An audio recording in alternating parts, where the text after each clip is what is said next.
হে তরুণিয়া নওজওয়ান যুবকেরা, ইয়া মাই মুরব্বিয়ানিরা, বাবারা শুনে রেখে দিন বাবা, বাবারা জেনে রেখে দিন বাবা। এইবার আপনাদেরকে আমি হাদিসটা একটু ব্যাখ্যা করে বোঝাই। আমরা কিন্তু এই গুনাহ থেকে কেউ বাঁচি না, আমাদের ভেতরে এই গুনাহগুলো হয়েই থাকে, কারণ এগুলোই হলো কমন গুনাহ। আমি আপনাদের সামনে বলেছিলাম সুদ অনেকেই খায়, অনেকেই খায় না, ঘুষ অনেকেই নেয়, অনেকেই নেয় না, অনেকে লটারির টিকিট কাটে, অনেকে কিন্তু কাটে না, অনেকে কিন্তু মদ খায়, অনেকে কিন্তু খায় না।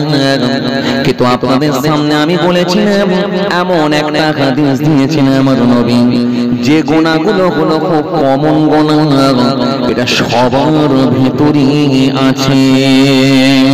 তার মধ্যে এক নম্বরে আমার নবী বললেন, ধারণা করো না, ধারণা করাটাই হলো মিথ্যা। এইবারে ধারণাটা কি জিনিস একটু বোঝাই। আপনি বুঝতে পারবেন না কেমন করে আপনি পাপের সঙ্গে সম্পৃক্ত হন, কেমন করে আপনি পাপের সঙ্গে যুক্ত হন। আমাদের মধ্যে গুনাহগুলো হয়ে থাকে, আপনি বুঝতে পারবেন না কেমন করে আপনি ধারণা করে থাকেন। মনে করুন আপনাদের এলাকায় হঠাৎ করে দেখা যায় আপনার বাড়িতে কারোর একজনের বাড়িতে হঠাৎ ইমার্জেন্সি ফোন এলো, ফোন করে বলল, আমার ভাইটাকে বলল, কে ফোন করেছে, ওনার সম্বন্ধী ফোন করেছে, ফোন করে বলল, দোলা ভাই আব্বার বড় শরীর খারাপ, তাড়াতাড়ি তুমি নামালো বাজারে এসো।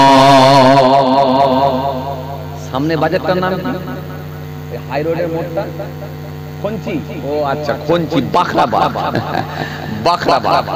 কে ফোন করেছে, কে ফোন করেছে? দোলা ভাই ফোন করেছে। কাকে করেছে?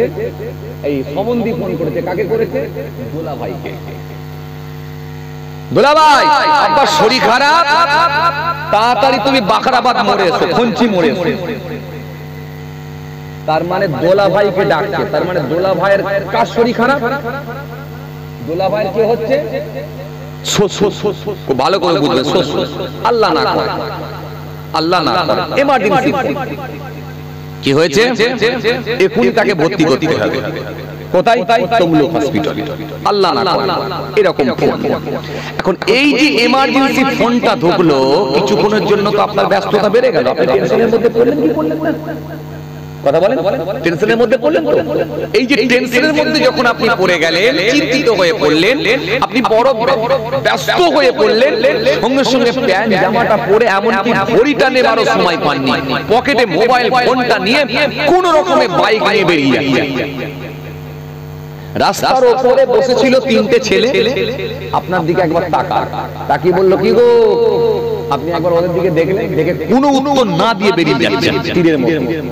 কেন? যেহেতু আপনার মাথায় টেনশন আছে, এমার্জেন্সি এখানে ভর্তি করতে হবে, শ্বশুরের অবস্থা বাড়াবার, আল্লাহ না করে বাড়াবার। যখন এই ফোনটা এসেছে আপনি দ্রুত বেরিয়ে যাচ্ছেন, কিন্তু আপনি চলে যাবার পরই ওই তিনটে ছেলে আপনাকে নিয়ে সমালোচনা শুরু করলো। কি বললো? দেখেছিস ইদানিং করে আবার দেখছি বড্ড অহংকার হয়ে গেছে রে, কথাই বলতে চায়, সামান্য পয়সা কামিয়ে ফেলেছে তো, আগে লোকটা এরকম ছিল না। আর একজন বলছে, না ঠিকই বলেছিস, আগে কিন্তু ভালো ছিল। ইদানিং করে দেখছি লোকটার ভেতরে একটা অহংকার ঢুকে গেছে, কথা তো নিজেই বলে না, আমরা বললেও ভালো করে বলতে চায় না, পয়সা করে ফেলেছে। তখন আর একজন বলছে, ছাড়, বাদ দে, যার অহংকার তার কাছে আছে, এরপর থেকে আমরাও কথা বলবো। এই যে তিনজনে একে এক রকম কথা শুরু করলো, আসলে সেই লোকটাকে নিয়ে শুরু করলো। কারণ সেই লোকটা বেরিয়ে গেছে কোথায়? শ্বশুর অসুস্থ। কিন্তু সে যে কোথায় যাচ্ছে, কেন ছুটে যাচ্ছে, এটাকে নিয়ে কিন্তু একবারও ভাবলো না। এই সত্য মিথ্যা, সে কোথায় যাচ্ছে এটাকে কিন্তু যাচাই বাছাই না করে, ভেরিফিকেশন না করে, ভেরিফাই না করে তাকে নিয়ে ধারণা তৈরি করলো। নবী বললেন এইটাই হলো ধারণা। কেন? এই যে তার ভেতরে অহংকার এসে গেছে। আসলে কি তার ভেতরে অহংকার? না, সে বড় টেনশনের মধ্যে আছে, বিপদের মধ্যে আছে। সে একটা তার শ্বশুরকে ভর্তি করবে, কোথায় নিয়ে যাব, কি হবে, এই নিয়ে সে এখন ব্যস্ত হয়ে পড়েছে। তার আর কথা বলার মতো সময় নেই, সে আর সেই সিচুয়েশনের মধ্যে নেই, সেই অবস্থার মধ্যে নেই। সে বড় চিন্তিত হয়ে আছে, সে ব্যস্তর মধ্যে দিয়ে বেরিয়ে যাচ্ছে। এখন আপনি তাকে বলছেন তার অহংকার হয়ে গেছে, পয়সা হয়ে গেছে, সেই জন্য কথা বলা বন্ধ করেছে, আমরাও কথা বলা বন্ধ করে দেবো, নানা রকম হেন তেন নিয়ে শুরু করলেন। নবী বলছেন না, ধারণাটা করুনি, তোমার ধারণাটা সঠিক নাও হতে পারে, এই ধারণাটা করাটাই মিথ্যা। ধারণা করাই হলো মিথ্যা।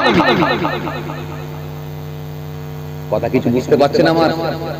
আমি কিন্তু খুব ছোট ছোট করে আলোচনা করছি, খুব প্রয়োজনীয় কথাগুলো বলছি, যেগুলো আমাদের উপকারে আসবে, বাঁচারও আছে। এই ধারণাটা নবী বললেন, এই ধারণাটা করো না, এটা মিথ্যা, এটা তুমি গুনাহগার হবে, এটা মিথ্যা, এই ধারণাটা করো না। এটা ধরে এটা হলো আপনি একজন নামাজি লোক, ধার্মিক লোক, দিনদার লোক, পরেশগার লোক, খোদাভীরু লোক, আল্লাহ আপনি নিয়ত করেছেন ছেলের বিয়ে দেবো, একটাই ছেলে, বিনা পণে বিয়ে দেবো, যৌতুক আমি নেবো না, যৌতুক আমি নেবো না। কারণ আমি হুজুরদের মুখে শুনেছি, বক্তা ওয়াইজিনদের মুখে শুনেছি যৌতুক নেওয়া হারাম, পণ নেওয়া হারাম, আমি বিনা পণে বিয়ে দেবো। আল্লাহ আমাকে কি দেয় না, আমার তো একটাই ছেলে, একটাই যখন আল্লাহ আমাকে ছেলে, একটাই ছেলে যখন আল্লাহ দিয়েছে, বিনা পণেই আমি বিয়ে দেবো। ভালো কথা, বিনা পণে বিয়ে দিয়ে দিলেন। মাঘ মাসের 10 তারিখে আপনি বিয়ে দিলেন ছেলে। মাঘ মাসের 10 তারিখে যখন ছেলের বিয়ে হয়ে গেল, সুন্দর করে অনুষ্ঠান করলেন, করে একেবারে সুন্দর করে খানা টানা করে বিয়ে দিয়ে একেবারে সব কমপ্লিট করে দিলেন। একবার মাঘ মাসের 27 তারিখে আপনার বাড়িতে দেখা যাচ্ছে আপনার ছেলের মামাতো ভাই আপনার ঘরে এসেছে। মাঘ মাসের 27 তারিখে সুন্দর একটা ব্ল্যাক কালারের মোটরসাইকেল, একেবারে হিরোহন্ডা গ্ল্যামার গাড়ি নিয়ে, এখনো পর্যন্ত গাড়িটার নাম্বারও হয়নি, এইরকম একটা নতুন গাড়ি নিয়ে আপনার বাড়িতে এসেছিল মাঘ মাসের 27 তারিখ, অর্থাৎ বিয়ের 17 দিন পর।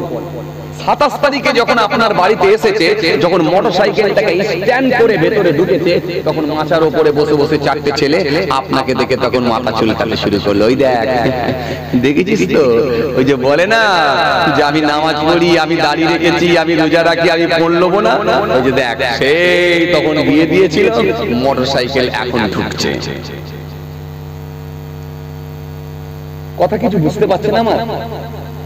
তখন বিয়ে দিয়েছিল মোটরসাইকেল, এখন ঢুকছে, তার মানে মোটরসাইকেলটা এড়িয়ে। কিন্তু ধারণাটাকে করলো ওই 4টে ছেলে, কিন্তু মোটরসাইকেলটা কার?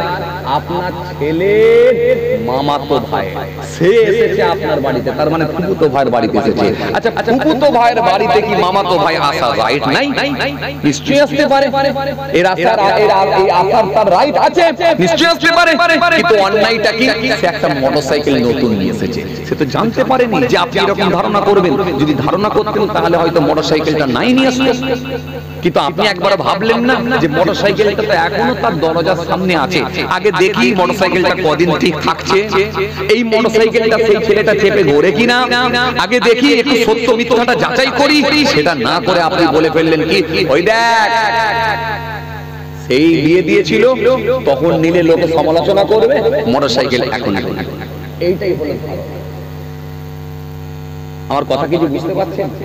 বুঝতে পারছেন? এই আন্দাজে কথা বলা, আন্দাজে কথা বলা, আন্দাজে ধারণা তৈরি করা, এটাই হলো ধারণা। নবী বলছে এই ধারণা থেকে তোমরা বেঁচে যাও, এই ধারণা থেকে তোমরা বেঁচে যাও। কেন? ধারণা করা হলো মিথ্যা, মিথ্যা। এই যে আমি এখন এই 2টোর সময় কম বেশি উঠলাম স্টেজে, 2টোর সময় কম বেশি স্টেজে উঠলাম, কম বেশি দুটোর কাছাকাছি কি 2টোর পরে একটু উঠেছি। ফজর পর্যন্ত জলসা হবে, ফজরের নামাজ পড়ে যখন গাড়ি ছেড়ে আমি যখন জলসা থেকে বাড়ি যাব, তখন আমার বেলা হয়ে যাবে, এটা স্বাভাবিক। এখন বেলা যখন হয়ে যাবে, যখন আমি আমার এলাকায় ঢুকবো, এখন দেখা যাবে চায়ের দোকানে বসে বসে 3-4টে ছেলে, তারাও মাথা চুলকাবে, চুলকে বলবে সকালবেলা যখন ঢুকছে তাহলে আজ রাতে মনে হয় 3টে জলসা করেছে। কথা বুঝতে পারছেন? এইবার তারা আন্দাজ করে নিল, একজন বলল এই কত হতে পারে বল দেখিনি, একজন বলল 15 করে লাই, তার মানে 3 15 45। বলল সর্বনাশ, আমরা 300 টাকা ইনকাম করতে গিয়ে আমাদের মাথা চুল উঠে যাচ্ছে, আর এক রাতে যদি 45 মেরে দেয় তাহলে খাবে কে? কথা কিছু বলতে পারছেন? আর একজন বললো না 15 নয়, 13 করে নেয়। ওরে সব তাহলে 3 13 39। উফ, খাবেটা কি? মাথা খারাপ। এই হচ্ছে হুজুরদের পয়সা। চালু হয়ে গেল আমাকে, কিন্তু আমি রাত্রে জলসা করলাম কটা? একটা। কোথায় এলাম? আপনাদের এখানে তুলেছেন গভীর রাত্রে। কটা পর্যন্ত করলাম? ফজর পর্যন্ত।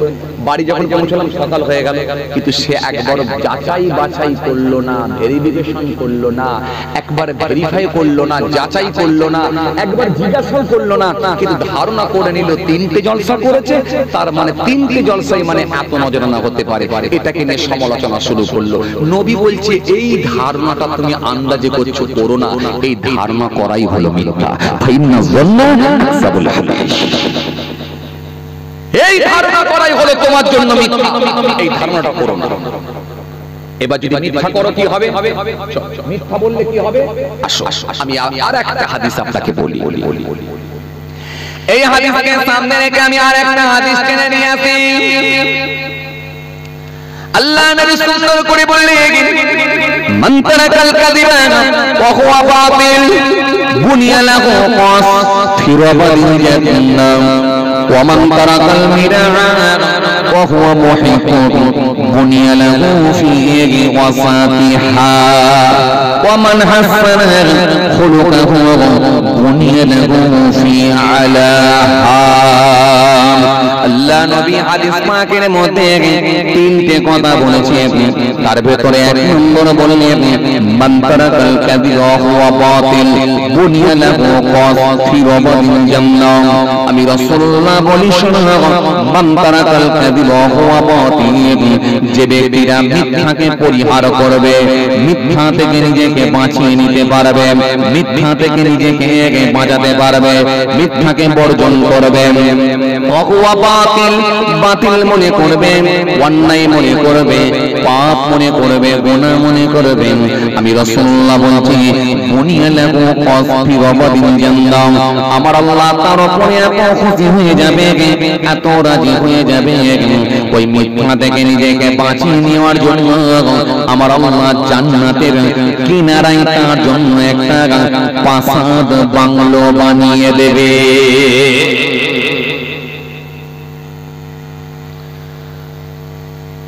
তাহলে নবী এই হাদিসের মধ্যে বললেন মিথ্যা থেকে বেঁচে যাও। মিথ্যা থেকে বাঁচলে কি হবে? জান্নাতের কিনারায় তোমার জন্য আল্লাহ রাব্বুল আলামিন একটা বাংলো বানাবে।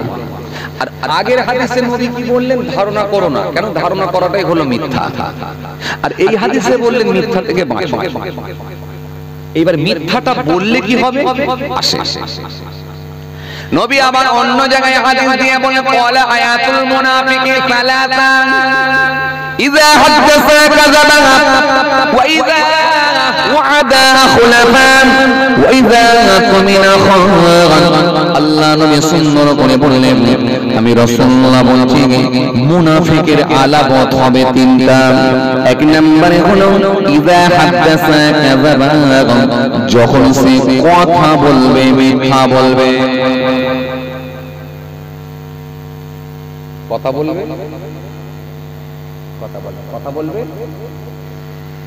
কথা বলবে, মিথ্যা বলবে। ওয়াইদা ওয়াদা খুলাফা, ওয়াদা দিলে পূরণ করবে না, এটা হবে দ্বিতীয় আলামত। আমি নবী বলে যান এটা হলো 2 নম্বর আলামত। এবার আপনারা বলেন আমাদের সমাজে কি যে মিথ্যেবাদী লোক আছে না নাই? কথা বলেন আছে না নাই? আছে আছে আছে। বাসেতে চলে মিথ্যা, ট্রেনেতে চলে মিথ্যা, মার্কেটে চলে মিথ্যা, দোকানদার কাস্টমারের সঙ্গে চলে মিথ্যা, ছাত্র মাস্টারের সঙ্গে চলে মিথ্যা, কমিটি হুজুরের সঙ্গে চলে মিথ্যা। এই মিথ্যাগুলো আজকে সমাজে প্রচলন আছে না নাই? কথা বলে আছে না? আছে আছে আছে। অনেক বক্তাও আছে দেখবেন 1 বছর আগে দাওয়াত নিয়ে নেবে, আর ঠিক দিনেতে যদি অন্য জায়গায় মালগুড়ি বেশি দেয়, গাড়ি ঘুরিয়ে নিয়ে ওই দিকে পালিয়ে যাবে। কথা বলো, কমিটি ফোন করলি বলবে আমার শরীর খারাপ, যেতে পারবো না বাবা। কথা বলতে হবে। তাহলে এগুলো চলে মিথ্যা। আবার অনেক কমিটিও আছে দেখবে হুজুরকেও বলে মিথ্যা। ঠিক দিনেতে দেখবেন অন্য জায়গা থেকে বক্তাকে আগে থেকে দাওয়াত করা ছিল একজনকে 1 বছর আগে, হঠাৎ করে দেখা যায় 1 সপ্তাহ আগে পাশের গ্রামে এক হুজুরের দাওয়াত করেছে। এক হুজুরের ওয়াজ শুনে তাকে ভালো লেগে গেছে কমিটিকে। এখন কমিটি ওই হুজুরকে বলছে, হুজুর একবার খাতাটা খুলে দেখুন না হুজুর, ওই দিনেতে আপনার কোথায় দাওয়াত নেওয়া আছে। এখন হুজুর খাতাটা খুলে দেখলো এই দিনেতে বজলাল চকে আছেন। তখন বলল, হুজুর আপনি যে কোনো একটা সময় আমাদের এখানে একটু কাজ করে দিয়ে যাবেন, সারা রাতের ভেতরে যখন আসলেই হবে। তখন হুজুরও ভাবলো যদি বজলাল থেকে এখানে একটা মেরে দেওয়া যায় তাহলে একই লাইনে দুটো হয়ে যাবে। ভাই 15 করে হলে 15 দুগুণে 30, 14 করে হলে 14 দুগুণে 28, লেগে যাবে ফটাস। কথা বলে না কেন ভাই, বলতে হবে তো, লেগে যাবে ফটাস। এখন ফটাস করে লাগিয়ে দিয়েছে, 28 মেরে দিয়েছে। এখন হুজুরও খুশি, কমিটিও খুশি। কিন্তু 1 বছর আগে যাকে দাওয়াত করা ছিল এখন ঠিক দিনেতে তাকে বলছে, হুজুর ওয়েদার খুব খারাপ, অবস্থা ভালো নয়, বিরাট ঝড় উঠেছে। আরে বাবা ঝড় উঠলে না হলে বললেন ঠিক আছে, কিন্তু ঝড় না উঠেও তো বলে দেয়। এগুলো আজকের দিনে চলে ভাই। এই জন্য আপনাকে আমি কি বললাম, হুজুরও চালাচ্ছে, কমিটিও চালাচ্ছে, শ্রোতাও চালাচ্ছে, কাস্টমারও চালাচ্ছে, দোকানদারও চালাচ্ছে, সবার ভিতরেই কিন্তু এই ত্রুটিগুলো আছে। একজন সবজি বিক্রেতা, সে যখন সবজি তার তিরপলের উপরে ঢেলে রেখেছে, 3 দিন আগেকার সবজি নিয়ে পটলের উপরে খালি পানি ঝাপটা মারছে। একটা বুড়ো চাচা, বুড়ো কাস্টমার, বুড়ো চাচা, বয়স্ক চাচা এসে বলছে, হ্যাঁ বাবা সবজি ভালো হবে তো, পটল ভালো হবে তো, পটল কি টাটকা হবে? তখন বলছে, চাচা এই তো ব্যাগ থেকে ঢাললাম, তুমি কি দেখতে পাচ্ছ না? আবার তুমি বলছো ভালো হবে তো, কি বলছো? অথচ পানি ঝাপটা মেরে মেরে রেখেছে। মালটা হলো 3 দিন আগে কারের মাল, টাটকা মিথ্যা।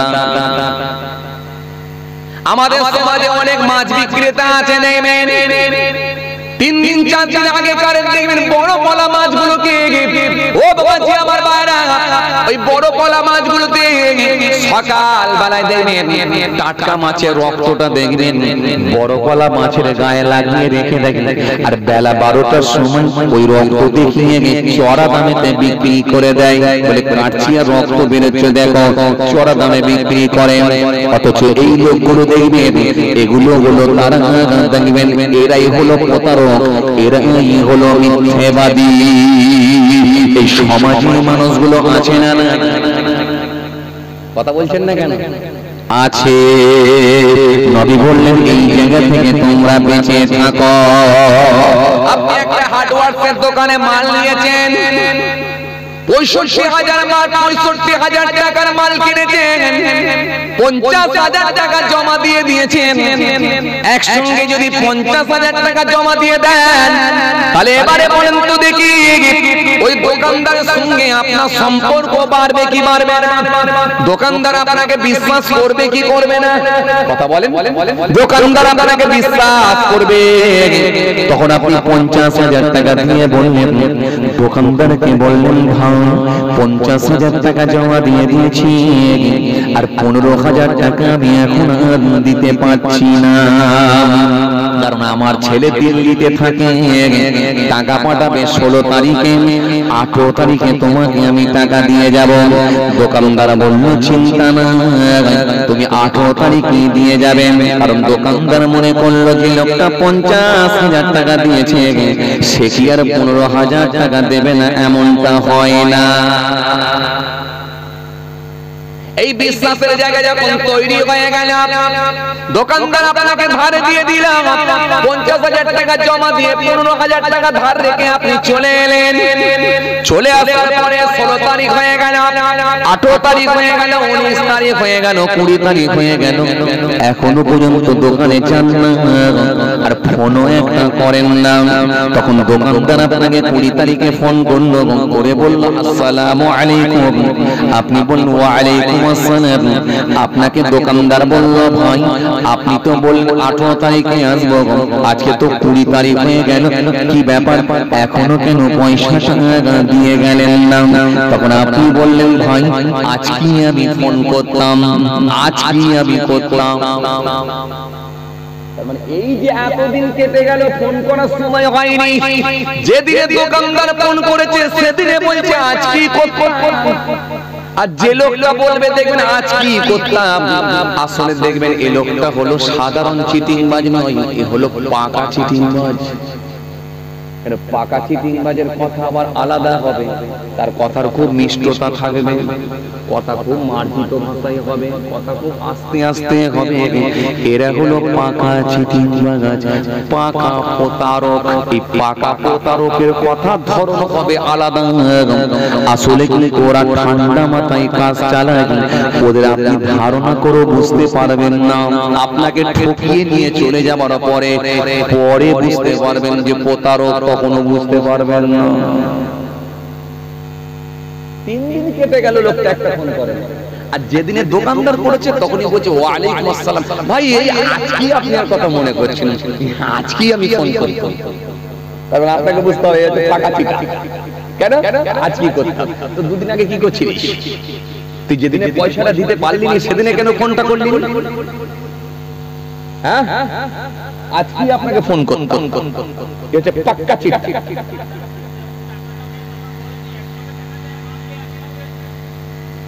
50,000 তো দিয়ে দিয়েছেন, মানে তো বিশ্বাসের জায়গা তৈরি হয়ে গেছে। আপনি কেন এইরকম করবেন সে লোকটা জানে?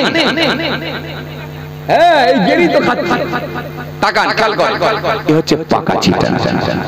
তখন দোকানদার বলছে ভাই আপনি যে বললেন 18 তারিখে পয়সা দিয়ে যাব, 20 তারিখ হয়ে গেল, ব্যাপারটা কি? এখনো টাকাটা দিলে। তখন বলছে ভাই আর বলবেন না, আমার সেই কি বলে ছেলে টাকা পাঠাবার কথা ছিল, তো ছেলে টাকা পাঠাবার কথা ছিল, তো ছেলে কোম্পানি টাকা দেয়নি, এই জন্য ছেলে একটু টেনশনে আছে, আর আমিও খুব টেনশনে আছি। ছেলে টাকা দেয়নি, কোম্পানি টাকা দেয়নি বলে দিতে পারেনি, চিন্তা করতে হবে না, 25 তারিখে দেবে বলেছে, আমি তোমাকে 26 তারিখে দিয়ে যাব। ফের একটা লম্বা ডেট, 25 তারিখ। এখন 25 তারিখে যখন বলেছে 25 তারিখ ঠিক আছে দিয়ে যান, 25 তারিখ হয়ে গেল, 26 তারিখ হয়ে গেল, 27 তারিখ হয়ে গেল, এখনো কোনো খবর নেই।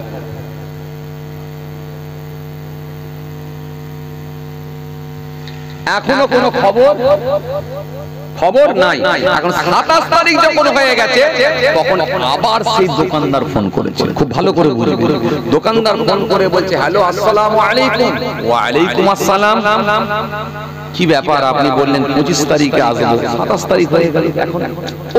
তখন মিজাজ দেখে তুমি না যখন তখন ফোন করো, জানো আমি কত বিপদের মধ্যে আছি। কি হয়েছে ভাই? আরে আমার শ্বশুর মারা গেছে। সর্বনাশ, শ্বশুর মারা গেছে মানে তো যে কোনো লোক শ্বশুর মারা গেছে, আর মারা যাবার কথা শুনলে যত গরিব পাসাম দিলের লোক নরম হবে কি হবে না? বলো কি শ্বশুর মারা গেছে? ভাই শ্বশুর মারা গেছে, কিছুক্ষণ আগে আমি দাফন করে এলাম, নালে কি আর তোমার দোকানে যেতাম না? যাক চিন্তা করোনি, কলমাখানিটা হয়ে যাক, ব্যস্ত আছি, কয়েকদিন কেটে যাক। তখন বললো ভাই আমি আর তোমাকে কিছু বলছি, তুমি পুরো ঝামেলা মিটিয়ে আসবে, দিয়ে ফোনটা রেখে দিলে। অথচ শ্বশুর আরামের সঙ্গে মোটরসাইকেল চালিয়ে দোকান গেছে। শ্বশুর আরামের সঙ্গে মোটরসাইকেল চালিয়ে, 25 তারিখ হয়ে গেল, 26 তারিখ হয়ে গেল, এখনো কোনো খবর নেই। 25 তারিখ যখন হয়ে গেছে তখন আবার সেই দোকানদার ফোন করেছে। খুব ভালো করে বুঝবেন, দোকানদার ফোন করে বলছে হ্যালো আসসালামু আলাইকুম। ওয়া আলাইকুম আসসালাম। কি ব্যাপার আপনি বললেন 25 তারিখে আসবো, 27 তারিখ হয়ে গেল, 28 তারিখ হয়ে গেল, এখন? শ্বশুর আরামের সঙ্গে মোটরসাইকেল চালিয়ে নন্দকুমার বাজারে গেছে। এখন শ্বশুরও যদি জানতে পারতো যে জামাই আমার নামে মরে গেছে বলে চালাচ্ছে, তাহলে বলতো তোর মতো জামাই আমার ভিটেতে কখনো আসবি নি, তোর সঙ্গে আমি লিঙ্ক কেটে দিচ্ছি, কিয়ামত পর্যন্ত যেন আমার ঘরে কোনোদিন আসবি নি। দরকার হলে মেয়েকে পাঠাবি, ঠিক আছে, কিন্তু তুই আসবি নি, কেন মরে গেছে বলে চালাচ্ছিস। বড় বড় চিটার জামাই আমার লাগে। আপনি অবাক হয়ে যাবেন এইরকম লোকগুলো কাঁচা মিথ্যে কথা বলে চলে চলে। তাহলে নবী বললেন মিথ্যা বলো না, আগে কি বলেছিলেন? ধারণা করো না, ধারণা করাটাও মিথ্যা। আর এই হাদিসের মধ্যে কি বললেন? মিথ্যা বলো। আর ওই হাদিসের মধ্যে কি বললেন? মিথ্যা যদি বলো না, মুনাফিকের তিনটে আলামত থাকবে। তার প্রথম লক্ষণ হলো ইযা হাদাসা কাযাবা, কথা বললে কথা বললে মিথ্যা বলবে, এটা হলো প্রথম লক্ষণ, প্রথম আলামত। দ্বিতীয় নম্বর ওয়াইযা ওয়াদা আখলাফা, ওয়াদা দিলে পূরণ করবে না। পূরণ কেন? ওই যে 15 তারিখ ডেট নিয়েছিল, দেয়। ওই যে 25 তারিখ ডেট নিল, তাও দেয়। কিন্তু যদি ভালো লোক হতো তাহলে 15 তারিখে ফোন করে সে অসুবিধার কথাটা জানাতো। এটা হচ্ছে ভালো লোকের আলামত, যে ভাই আমার আমি এই আজকে টাকা দিতে পারছি না, কিংবা দোকানে তার যেত, যে বলতো ভাই 15,000 টাকা জোগাড় করতে পারিনি, 5,000 জোগাড় করেছি তোমাকে দিয়ে যাচ্ছি, আর 10,000 টাকা আমার আর দিন কতক সময় দাও বলে আবার সময় নিয়ে আসতো। ভালো লোক হলে সে গিয়ে দেখা করতো। নবী বললেন দ্বিতীয় লক্ষণ হবে ওয়াদা দিলে পূরণ করবে না। পানের দোকানে পান খাবে, পয়সা দেবে না। মুদিখানা দোকানে ধার করবে, টাকাও দেবে না, দেখাও করবে না। দোকানদার চেয়ে চেয়ে যখন আলা হয়ে যাবে, আর চাইবে না, তখন কাস্টমার বলবে জিতে গেছি, আর দিতে হবে না। কথা বলছেন না কেন? এরকম লোক আছে না? কথা বলেন না কেন? এরকম আছে আছে আছে। 4,500 টাকা ধার খেয়েছে, আজ 9 বছর হয়ে গেল। চেয়ে চেয়ে দোকানদার আলা হয়ে গেল, পয়সাও দিল না। আর এদিকে দোকানদার চেয়ে চেয়ে আর চাইলো না। লাস্টে লোকটা 9 বছর হয়ে গেল, মারা গেল। মারা যাবার পরে যখন লাশটাকে সামনে রেখে দিয়ে, লাশকে যখন সামনে রেখে দিয়ে, তখন ওই লোকটার সন্তান কাঁদতে কাঁদতে বলল, আমার আব্বা জান, আপনাদের কারো মনে যদি কোনো দুঃখ ব্যথা কষ্ট দিয়ে থাকেন, আল্লাহ রাস্তায় আপনারা মাফ করে দেবেন। আর আমার আব্বা যদি কারোর কাছে কোনো ঋণ করে থাকে, আপনারা আমাকে বলবেন, আমি পরিশোধ করে দেব। এরকম বলে তো না? বলেন আপনাদের বলে তো? যখন এরকম কথা বলেছেন, যে লোকটা সেই ধার খেয়েছে 4,500 টাকা, ওই লোকটা পেছন থেকে তখন বলছে আর দেরি করিসনি, তোর বাপ 9 বছর টাইম পেল, পয়সা দিল না, আর তোকে বললে তুই পয়সা দিয়ে দিবি, এটা কখনো হয় না। কেন? তোর রক্ত খারাপ, তোর বাপ ধার খেয়ে পয়সা দেয় না, তোর দাদুও ধার খেয়ে পয়সা দিত না, তুইও ধার খেয়ে বেটা পয়সা দিবি না। সুতরাং তোদের কাছে আমি আর চাইবো না, দেরি করিস না, তাড়াতাড়ি জানাজার নামাজটা পড়িয়ে কবরে ঢোকা, আর আযাবের ফেরেশতাকে আসার সুযোগ তাড়াতাড়ি করে দে। মাঠটা অন্তত চালু হোক। কথা বলছেন না কেন? কেন? ও লোকটা জানতে পয়সা তো পাবনি, কিন্তু মাঠটা আগে থেকে চালু হোক, ভিতরে ঢুকলি তো পেটাবে ফেরেশতা। কথা বলছেন না কেন? কেন? এটা বান্দার হক নষ্ট করেছে। আল্লাহর হক যদি নষ্ট করে কেউ মারা যায়, আল্লাহ ইচ্ছা করলে মাফ করতেও পারে, কিংবা নাও পারে, কিংবা আমার আল্লাহ শাস্তি দিয়েও মাফ করতে পারে। এটা আল্লাহর মাশিয়াত, আল্লাহর ইচ্ছা। কিন্তু বান্দার হক যদি বান্দা নষ্ট করে দেয়, জোর করে আল ছেড়ে দখল করেছেন, জোর করে জমি বর্গা করে নিয়েছেন, কারো জায়গাতে গাছ লাগিয়ে দিয়ে দখল করে নিয়েছেন, ওই বান্দা না মাফ করলে আল্লাহ কখনোই তাকে মাফ করবে না। না করে তার পুকুরে জাল ফেলে দিয়ে ভেরির মাছ তুলে দিয়ে চলে গেছে, গরিব মানুষ চোখ দিয়ে পানি ঝরিয়ে দিয়েছে, প্রতিবাদ করতে গেলে তার গালে হাইব্রিড ঘুষি মেরে চোখ দিয়ে পানি ঝরিয়ে দিয়েছে। এই লোকটা মনে রাখবেন, পৃথিবীর জমিনে নাই বিচার না পেরে, কিন্তু কিন্তু আল্লাহ দরবারে জমা দিয়ে দিয়েছেন এই বান্দার উপরে জুলুম করেছো, কষ্ট দিয়েছো, জুলুম করেছো, এই বান্দাটা যদি মাফ না করে আল্লাহ দরবারে তুমি মাফ পাবে না। এমনকি তোমার পয়সা থাকলে তুমি হজ করতে পারবে, কিন্তু হজ করলেও কিন্তু মাফ হবে না। বান্দার হক যদি বান্দা নষ্ট করে এটা হজ করলেও মাফ হয় না।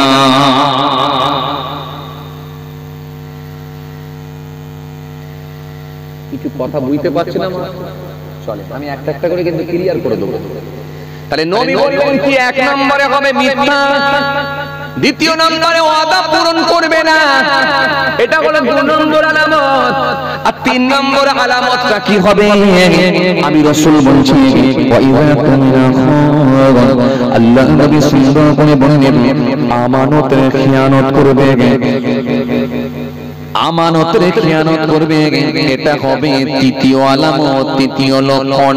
এই 3টে লক্ষণ যদি মিলে যায় বুঝে নেবে সেই লোকটা হলো মুনাফিক। ও দাড়ি থাকবে, টুপি থাকবে, জুম্মার নামাজ থাকবে, গায়ে সুন্নতি পাঞ্জাবি থাকবে, আসলে ওই মানুষটা হলো মুনাফিক। আর মুনাফিক থাকবে কোথায়? আমার আল্লাহ কোরআনের মধ্যে বললেন, আয় আমার হাবিব শোনেন, আমি আল্লাহ আপনাকে বলে দিয়ে ইন্নাল মুনাফিকিনা ফি দারকিল আসফালি মিনান নার ওয়ালান তাজিদ লাহুম নাসীরা। নিশ্চয়ই মুনাফিকের ঠিকানা হবে জাহান্নাম আর নিম্ন স্থানে, ওয়ালান তাজিদ লাহুম নাসীরা, তাদেরকে সাহায্যকারী কেউ থাকবে না। যেন মুনাফিকের হাল হবে কাফেরদের থেকেও ভয়ঙ্কর, মুনাফিকের অবস্থা হবে কাফেরদের থেকেও খারাপ। জাহান্নাম আর নিম্ন স্থানে মুনাফিক থাকবে। এই ইসলামের সব থেকে বেশি ক্ষতি করেছে হলো মুনাফিক। এখন আবার মুনাফিক নিয়ে যদি ওয়াজ করি না, সে আবার অনেক ওয়াইযা লাকুল্লাযিনা আমানু ক্বালু আমান্না ওয়াইযা খালাউ ইলা শায়াতিনহিম ক্বালু ইন্না মাআকুম ইন্নামা নাহনু মুস্তাহজিউন। আল্লাহ কোরআনের মধ্যে বলেছে এই মুনাফিক কারা, নবী বলে দিলেন হাদিসে, আবার আল্লাহ কোরআনের মধ্যে বলেছে এই মুনাফিকের পরিচয় আল্লাহ কোরআনের মধ্যে দিয়েছে। চলো তাহলে এই লোকগুলো মুনাফিক বুঝা গেল তো? তাহলে 1 নম্বরে মিথ্যা, 2 নম্বর ওয়াদা দিলে পূরণ করবে না, 3 নম্বরে আমানতের খেয়ানত করবে। এর ভিতরে একটাও নেই তো? মিথ্যাবাদী লোক একটাও নেই তো আপনাদের এলাকায়? কথা বলছেন না কেন? যে কি গো,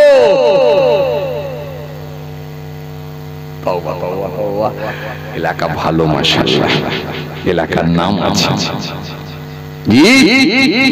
সমস্যাটা কি জানেন? এমনি যদি কাউকে বলা এই মুনাফিক এইদিকে আয়, সে তো লাঠি নিয়ে বেরিয়ে আসবে। তোমার এত বড় হিম্মত, তুমি আমাকে মুনাফিক বলবে, মেরেই ফেলবো। কথা ঠিক কি না? আর এখন যদি মুনাফিকের আলামত গুলো তুলে ধরা হয় না, তাহলে অনেকে দেখবেন মাথা চুলকে বলবে কি সর্বনাশ, এই তো সব আমার ভিতরেই আছে।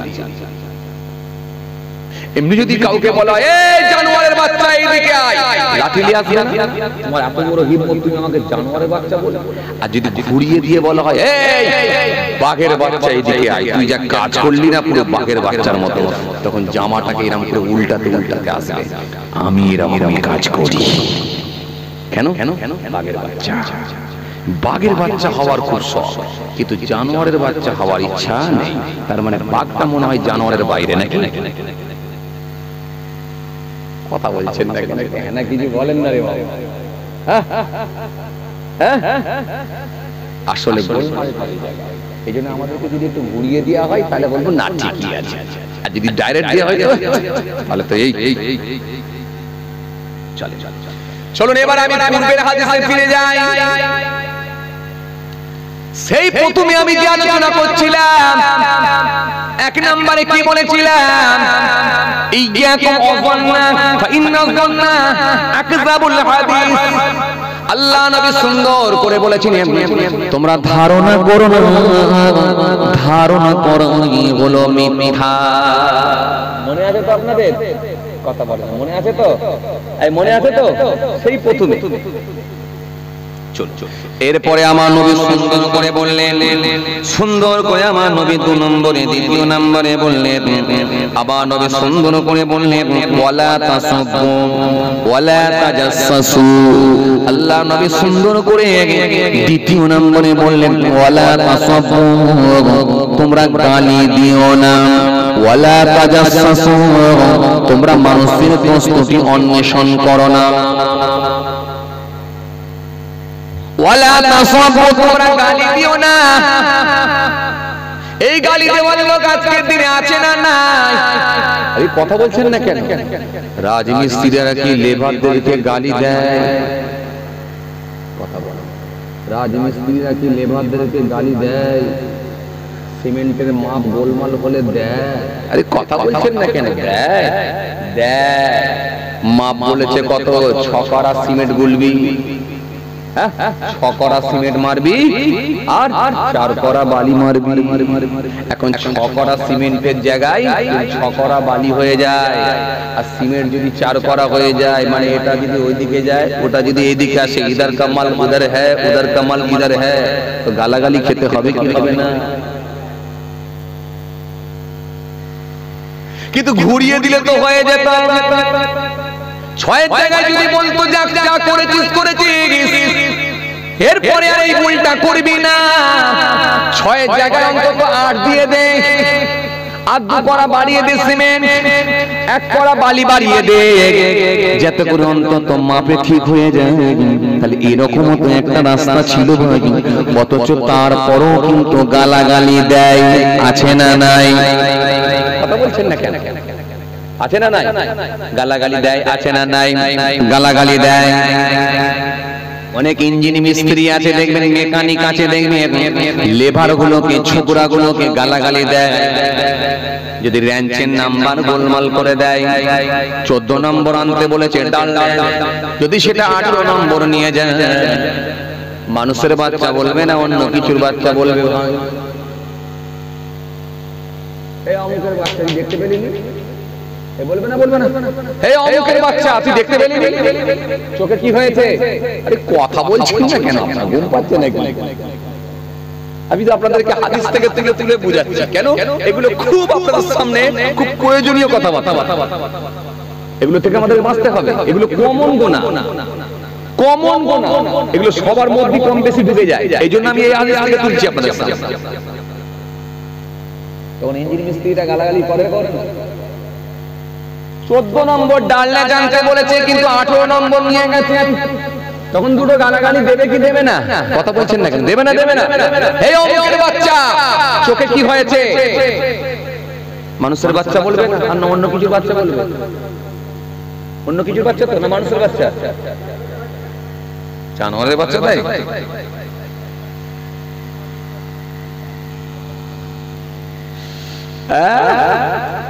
হায় গালাগালি, সর্বনাশ। জি কি গালাগালি শিখেছে যেন মনে হচ্ছে গালাগালি খালি পিএইচডি করেছে, মুখে কিছু আটকায় না। কিছু কিছু মানুষ আছে দেখবেন, খেতে গেলে মুখে গালাগালি, টাকা দিতে গেলে গালাগালি, রাস্তায় হাঁটলে গালাগালি দেয়, কথা বললে গালাগালি দেয়। কিছু যদি নাও পায়, অন্তত একটা জিনিসের নাম বারবার লাই, সেটা হলো নাপাক জিনিস।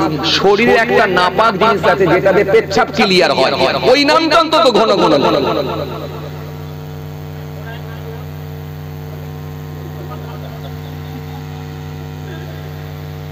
কথা বলছেন না কেন? হ্যাঁ না কিছু বলেন। কোন নাম যদি নাও পায়, অন্তত শরীরের নাপাক জিনিসটা যেটা করেছেন নাপাক, ওই জিনিসটার নাম দেখবেন ঘন ঘন অভ্যাসে পরিণত করতে পারে। অথচ জবানটাকে আল্লাহ পবিত্র রাখার জন্য তার মায়ের পেটেতে গর্ভে যখন 10 মাসের কম বেশি 10 মাস যখন পেটের মধ্যে আল্লাহ দিয়ে রাখলেন, আল্লাহ বলেন তোর জবানকে আমি পবিত্র রাখবো, তোর নাভির সঙ্গে, তোর নালীর সঙ্গে, তোর মায়ের নালীকে আমি আল্লাহ কানেক্ট করে দেব, দিয়ে তোর মায়ের শরীরের খুন, ভিতরের পচা রক্ত, খুন পাপ, ওই সমস্ত ওই পচা রক্ত, নাপাক রক্তটা তোর নালীর সঙ্গে লাগিয়ে দিয়ে তোর আমি আল্লাহ খাবারের ব্যবস্থা করব। কিন্তু তোর জবানকে আমি আল্লাহ পবিত্র রাখবো। কারণ পৃথিবীর জমিনে যখন আসবি এই জবান দিয়ে তুই কোরআন তেলাওয়াত করবি, এই জবান দিয়ে তুই সূরা ফাতিহা তেলাওয়াত করবি, এই জবান দিয়ে তুই কালেমা শরীফ পড়বি, এই জবান দিয়ে তুই সুবহানাল্লাহ বলবি, আলহামদুলিল্লাহ বলবি, আমি আল্লাহর নাম নিবি, এই জবান দিয়ে আমার হাবিবুল্লাহ মুহাম্মদ সাল্লাল্লাহু নাম নিবি। তো জবানকে আমি পাক রাখার জন্য ওই নাপাক রক্তটা তোর বুক দিয়ে খাওয়ালাম না, তোর বুককে জবানকে পবিত্র রাখলাম, নারীর সঙ্গে নারী লাগিয়ে দিয়ে খাওয়ালাম, কিন্তু তোর জবানটাকে পাক রাখলাম। কিন্তু পৃথিবীর জমিনে বান্দা এসে জবানকে সব সময়ের জন্য নাপাক করে দিল। কথা কিছু বুঝতে পারছেন না? বুঝে যাচ্ছে? এগুলো থেকে আমাদের বাঁচতে হবে কি হবে না?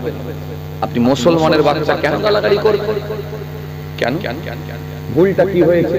14 নম্বর ডালডাজ বলেছে, 18 নম্বর নিয়ে এসেছে। আপনি তো সেটাকে অন্য ভাষাতেও বলতে পারেন। চোখে ভালো করে দেখে কাজ কর, আর যদি না থাকতে ইচ্ছা করে তো চলে যা, তোর বাপকে ফোন করে দিচ্ছি। এখানে নাম্বারটা দেখবি ফাঁস, এরপরে যেন দ্বিতীয়বার বলতে না হয়। আপনি তো কড়া ভাষাতে অন্যভাবেও বলতে পারতেন, কিন্তু ওই গালাগালিটা তো যদি নাও দিতে পারতেন, ওই গালাগালিটাকে বাদ দিয়ে, ওই খিস্তিটাকে বাদ দিয়ে, গালাগালিটাকে বাদ দিয়ে আপনি তো অন্য ভাষাতেও বলতে পারতেন। আপনি কি এটা দিতে পারতেন না? এটা না বলে আপনাকে গাল দিতেই হবে? মুখ দিয়ে গালাগালি না করলে কি কোনো কাজ করানো যায় না? আমার কথা কিছু বুঝতে পারছেন? কেন আপনি মুখ দিয়ে গালাগালি দেবেন? আপনার দেখে আপনি যে ছেলেটাকে গালাগালি দিচ্ছেন, সেই ছেলেটাও তো গালাগালি শিখছে আপনার। ও তো একদিন বড় হয়ে গ্যারেজ খুলবে, ও তো ওর ছোকরাকে, ওর কারিগরকে, ওর মিস্ত্রিকে, ওর লেবারকে তো ও গালাগালি দেবে। আপনি তো এই ভাষা তো অন্তত বলতে পারতেন যে চোখে দেখে কাজ কর, তুই থাকতে হয় থাক, নালে চলে যা, তোর বাপকে ফোন করে দিচ্ছি, ঘর চলে যা, এটা তো বলতে পারতেন। আপনি তো তাকে অন্যভাবে ভয় দেখাতে পারতেন, কিন্তু তা না দিয়ে আপনি মুখে গালাগালি করলেন। কেন করলেন জানেন?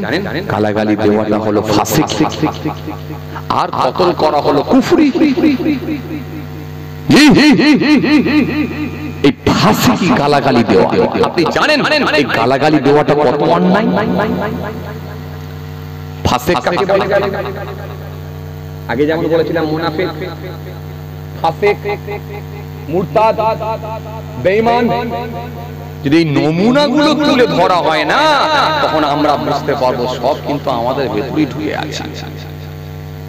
খুব চাপ, খুব চাপ, খুব চাপ, খুব চাপ। আমরা যখন জুম্মার দিনে যাই না, পাঞ্জাবি পরে খুশবু মেখে যখন জুম্মার নামাজে মসজিদে ঢুকছি না, যেন মনে হচ্ছে ফেরেশতা ঢুকছে। আবার বউকে বলছে ওই জামাটা কেন রে, ওই জামাটা তো নোংরা হয়ে গেছে, তো বিয়ের জামাটা বার কর না।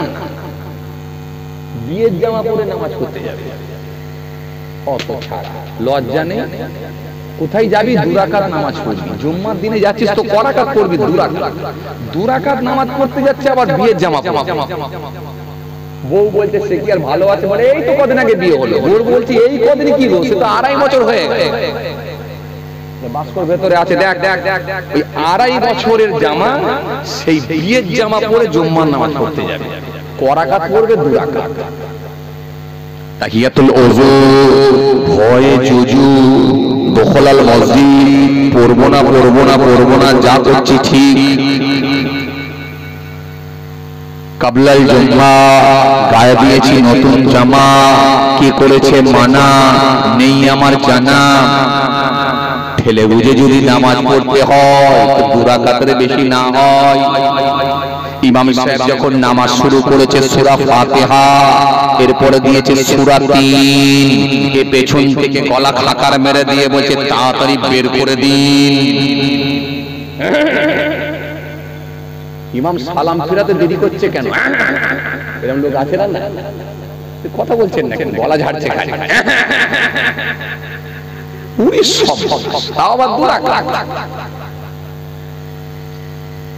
এই জন্য জুম্মার দিনে নামাজ পড়তে যাবে ঠিকই, 4 শ্রেণীর মানুষ নামাজ পড়েও কোনো নেকি পাবে না, বরং তাদের গুনার খাতায় গুনাহ লেখা হবে, এটাও ঠিকই। বলবো না, বলবো কেন বলেন তো? এখন এই দুরাকাতের যে খদ্দের গুলো পাচ্ছেন এগুলো পাবেন না।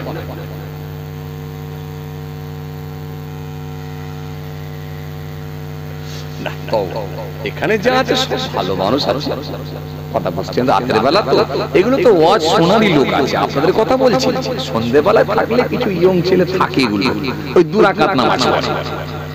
এরকম কিছু আছে না ছেলে দুরাকাত নামাজ পড়ে? কথা বলেন না, আছে না? নাই আছে, ওই ছেলেগুলোর কথা বলছি যে দুরাকাতের বেশি ওরা দেখবেন নামাজ পড়ে। চলো, 4 শ্রেণীর মানুষ নামাজ পড়ে নেকি পাবে। আমি সময় থাকলে পরে আলোচনা করে আপনাদের সামনে বুঝাচ্ছি। চলো থেকে ছেড়ে এলাম। কি আলোচনা করছিলাম? আবার কিছু মেয়েরা আছে দেখবেন গালাগালি বিরাট দেয়, পুকুরের ঘাটে, কলের ঘাটে,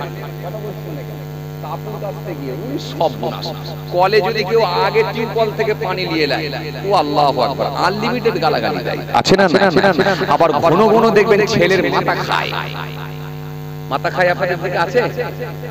কথা বলে কিছু মেয়েরা আছে দেখবেন মাথা খায় দেখেছেন? আই বলি সব মাথা যদি খেয়ে নিচ্ছে তাহলে বেঁচে আছে কি করে? মাথা খেয়ে নিলে তো সব শেষ। কথা বলে আরে গর্দান থেকে যদি মাথাটা খেয়ে নেয়, ওই দেহর আর কোনো দাম আছে ভাই? মাথা চলে গেলে কি দেহ থাকবে? ওই লোকটা বেঁচে থাকবে? আমি বলি এরা তো মাথা খেয়ে নিচ্ছে, তো শরীর তো বাঁচবে কি করে? মাথা খায়, গালাগালি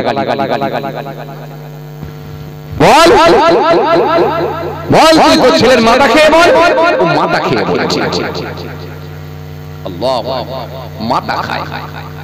আবার অনেকে দেখবেন কিরে খায়, কিরে বোঝেন আপনারা? আল্লাহর কিরে বলছে। 26,000 এর গরুকে 28,000 এ বিক্রি করছে, আল্লাহর কিরে বলছে 27,500 টাকায় কিনেছে। এক কিরেতে সব শেষ। কিরে খায়, অনেকে মাথা খায়, অনেকে আবার কিরে খায়। আমি ভাবতাম যে এরা মনে হয় বলছে আল্লাহর খিরে বলছে। খিরে বোঝেন? খিরে মানে শশা। অনেকে দেখবেন ভাত খাওয়ার পরে খায়, হজমের জন্য। তো আমি ভাবছি তাহলে মনে হয় এরা বলছে আল্লাহর খিরে বলছে। তার মানে সবই তো আল্লাহর বানানো। আল্লাযী জাআলা লাকুমুল আরদা ফিরাশান ওয়াস সামাআ বিনাআ ওয়া আনজালা মিনাস সামাই মাআন ওয়া আখরাজা বিহি মিনাত তামারাতি রিজকান লাকুম ফালা তাজআলু লিল্লাহি আনদাদা ওয়া আনতুম তা'লামুন। জমিন আসমানে যা কিছু আছে সবই তো আল্লাহ। কথা বলছেন না কেন? হ্যাঁ না কিছু বলেন, সবই তো আল্লাহ। তাহলে খিরেটাও আল্লাহ। আমি ভাবছি তাহলে এরা মনে বলছে আল্লাহর খিরে বলছি, তার মানে খিরেটা আল্লাহ। খিরে বলছে কেন? খিরে খাচ্ছি এটা বলতে পারতো, আল্লাহর খিরে খাচ্ছি, কিন্তু বলছে আল্লাহর খিরে বলছি। পরে বুঝতে পারলাম যে না, খিরে বলে না, কিরে আল্লাহর খিরে বলছি। আমি ভাবলাম একদিন যে আল্লাহ সগীরা গুনাহ, কবিরা গুনাহ, দুই ধরনের গুনাহ হয়, ছোট গুনাহ, বড় গুনাহ। এবার বড় গুনাহ কটা? আমি আমার নলেজে, আমার দৃষ্টিতে, আমি কিতাব থেকে পেয়েছি কম বেশি প্রায় 87 থেকে 90টা খালি আমি কবিরা গুনাহ পেয়েছি। ছোট গুনাহ কম বেশি প্রায় 137 থেকে 45টার কাছাকাছি আমি খালি ছোট গুনাহ পেয়েছি, সগীরা গুনাহ।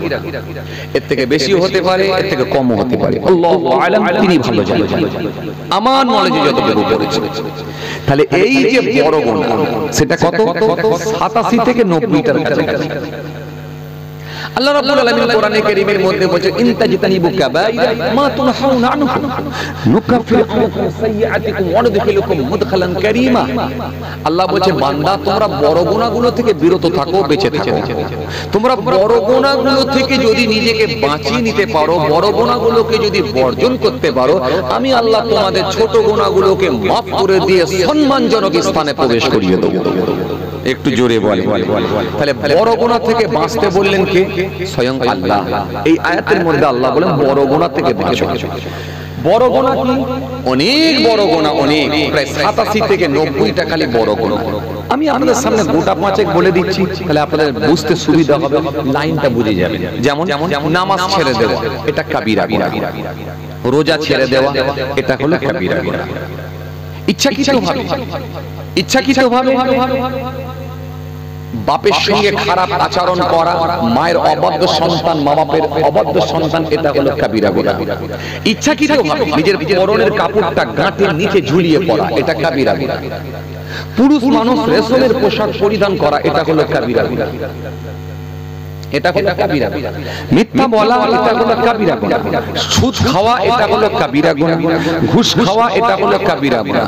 কতল করা বিনা কারণে, এটা হলো কাবিরা গুনাহ। ঘুষ নেওয়া, এটা হলো কাবিরা গুনাহ। পুরুষ মানুষ রেশমের পোশাক পরিধান করা, এটা হলো কাবিরা গুনাহ। বেটা ছেলে মেয়ে ছেলের বেশ ধারণ করা, মেয়ে ছেলে বেটা ছেলের বেশ ধারণ করা, এটা হলো কাবিরা গুনাহ। এটা হলো কাবিরা গুনাহ। এই রকম ভাবে একাধিক গুনাহ রয়েছে, যেগুলো সব কিন্তু কাবিরা গুনার অন্তর্ভুক্ত। হিংসা করা কাবিরা গুনাহ, মিথ্যা বলা কাবিরা গুনাহ, অহমিকা করা কাবিরা গুনাহ, এগুলো সব কিন্তু কাবিরা গুনার অন্তর্ভুক্ত। এইবার তাহলে এই রকম ভাবে 87 থেকে 90টার কাছাকাছি খালি কাবিরা গুনাহ। বুঝা গেল? কাবিরা গুনাহ।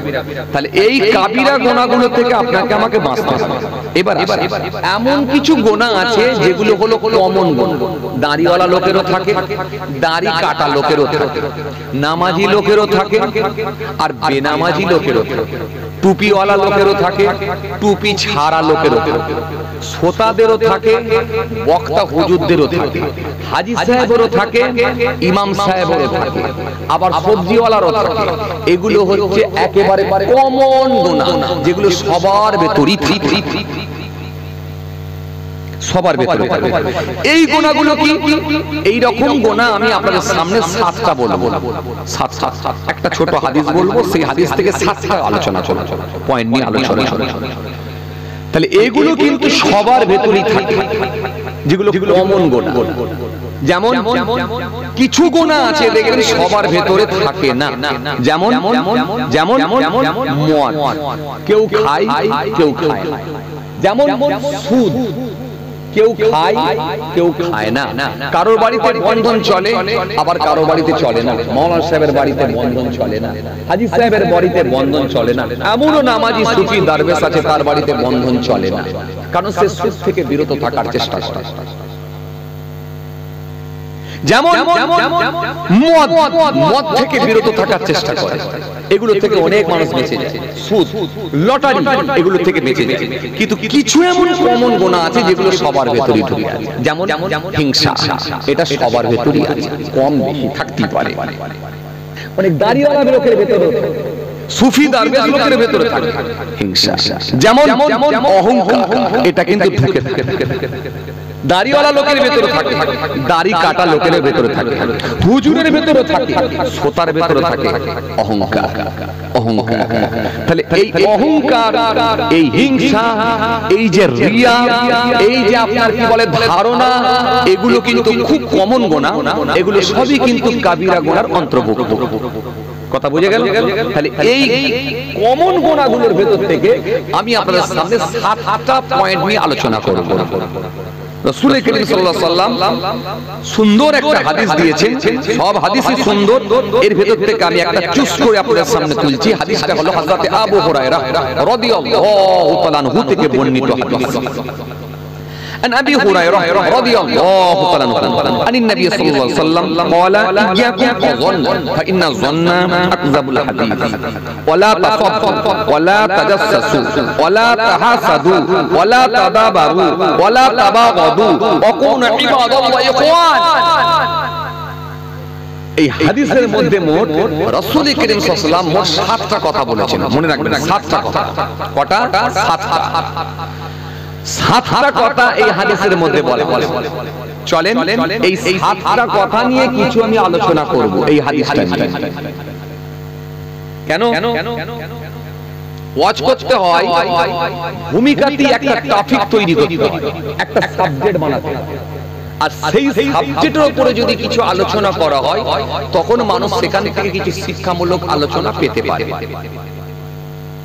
কিছু কথা বুঝতে পারছেন? নামাজ পড়ুন সবাই বলে দিয়ে চলে যাওয়াটা খুব সহজ, কিন্তু নামাজ সালাত, এই সালাত নামাজ, এই নামাজকে নিয়ে যদি আপনি ওয়াজ করেন, আমি আপনাকে গ্যারান্টি দিচ্ছি আপনি 2 ঘন্টা ওয়াজ করতে পারবেন। কেন? নামাজের ভেতরে অনেক কিছু বেরিয়ে আছে।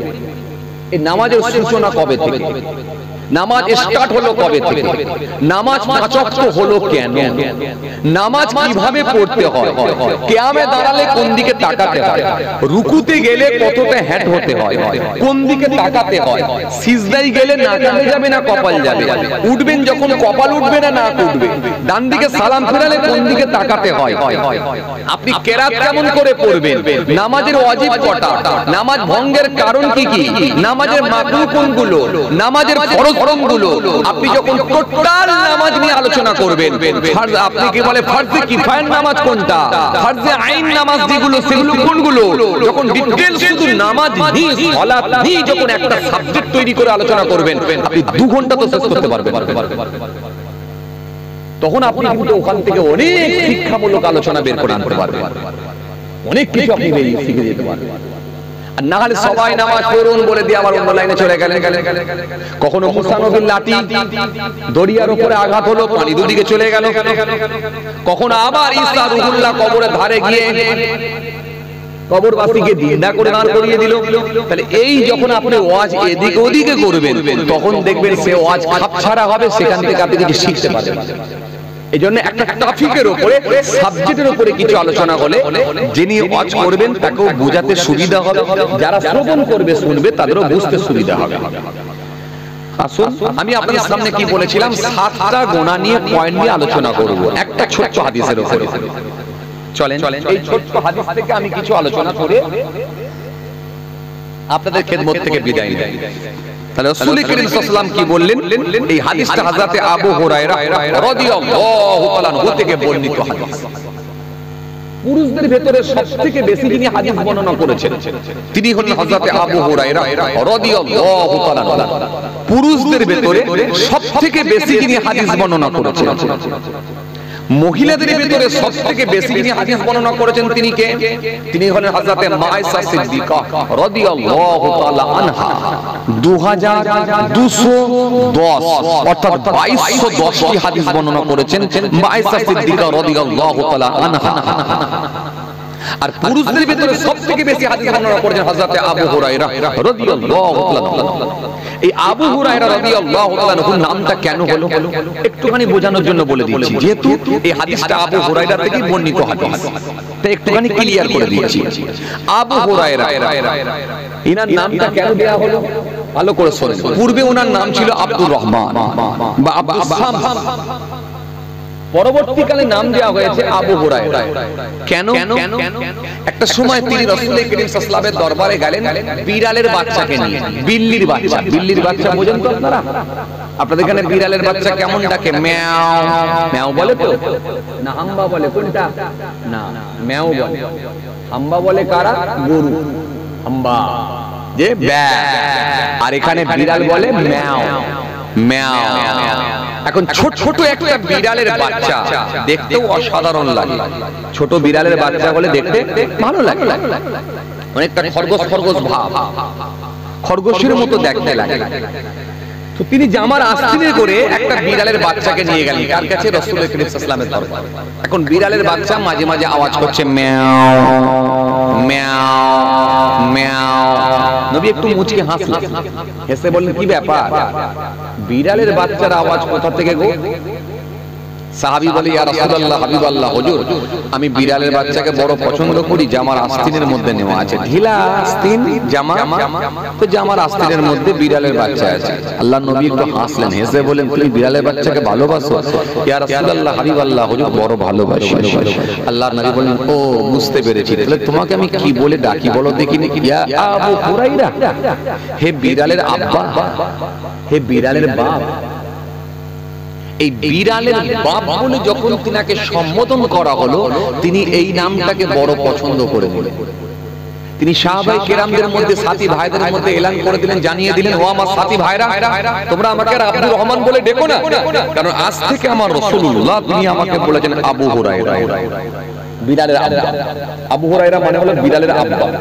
এই বিলালের বাপ বিলালের আব্বা বলে যখন নবী সম্বোধন করেছেন, সুতরাং এই নামটা কি আমি আবু হুরায়রা আমিও মেনে নিয়েছি। সেই থেকে আবু হুরায়রা নাম চালু হলো, তখনও ছিল, আজও আছে, আগামীতেও থাকবে, কিয়ামত পর্যন্ত আবু হুরায়রা নাম থাকবে। এইজন্য আবু হুরায়রা, বুঝা গেল? এইজন্য অনেক হুজুররা হজ করতে করতে বলে না যে আবু হুরায়রা থেকে বর্ণিত হাদিস, এইজন্য যখন আবু হুরায়রা থেকে বর্ণিত হাদিস বলবে তখন বুঝতে পেরে যাবেন সেই সাহাবীর কথা বলছে যাকে বিলালের আব্বা বলে ডাকা হয়েছে। আপনারা বুঝতে পেরেছেন? এই আবু হুরায়রা থেকে বর্ণিত একটা হাদিস আমি আপনাদের সামনে তেলাওয়াত করছি। এই হাদিসের মধ্যে রাসূল কারীম সাল্লাল্লাহু আলাইহি ওয়াসাল্লাম মোট 7টা কথা বলেছেন। প্রথমত আল্লাহ নবী যেটা বললেন সেটা কি, ক্বালা ইয়্যাকুম ওয়ান্না ফা ইন্না ওয়ান্না আকযাবুল হাদিস। এই হাদিসের মধ্যে নবী কতগুলো কথা বললেন, ক্বালা ইয়্যাকুম ওয়ান্না,